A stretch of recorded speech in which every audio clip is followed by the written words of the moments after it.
Kalukuyang dinaraos po ang Grand Kapamilya Summer Fair sa Quezon Memorial Circle. Alamin natin ang sitwasyon doon. Sa pambihirang pagkakataon, nabigyan ng oportunidad ang ating mga kapamilya na humawak ng mikropono at humarap sa kamera para maranasan na maghatid ng balita sa mga batikang broadcaster ng bansa. By the way mga kamaki, mayong gabi ka na itong tanan. Itong tanon si Ma'am Go. Masingal ni mo ma'am? Huday si Alice Go. Ay, ikaw si Alice Go. So, karon mga kamaki, itong interviewan si Ma'am Alice Go sa yang about ani yang issue karon sa katinuod nga na issue man siya karon. So, ma'am, istorya tong yung mga kuan ma'am nga ipamatuod nga dili dito tinuod ang mga pangitabo ma'am. By the way ma'am, sa katinuod ma'am nga sa wala pa tong pangitabo na daw kay uyab. Tinuod na tuod ma'am.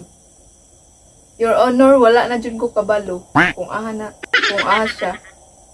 By the way ma'am, asa jud ka nagpuyo ang mga sukad atong na issue nga kuan nga nado ka sa nagdako sa China tuod ka nagdako. Your Honor, nagdako jud ko sa farm. Na nga farm na ma'am Sa Bamban, Tarlac. Tarlac sa Manila na ma'am. Manila na siya. Your Honor, Manila na siya. Manila. Ya, utong gigon nila ma'am nga. Ruho ko ang Bamban, Tarlac. Saka palit mo daw ka og kuan ma'am. Tinuod lang man na kabalo mo nga. Nakakapalit daw kag helicopter.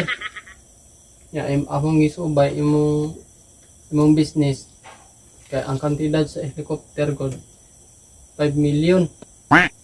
Tinuod na ma'am. Magagikag kwarta nga imong gipalit sa imong helicopter.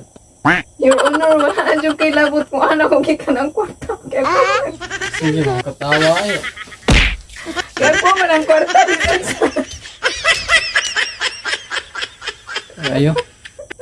Tuloy-tuloy po ang ating pagpapatrol sa bayan mula Lunes hanggang Biyernes sa TV Patrol. Alas 6:30 ng gabi hanggang Sabado at Linggo sa TV Patrol Weekend. Sa bago nitong oras, alas 5:30 ng hapon.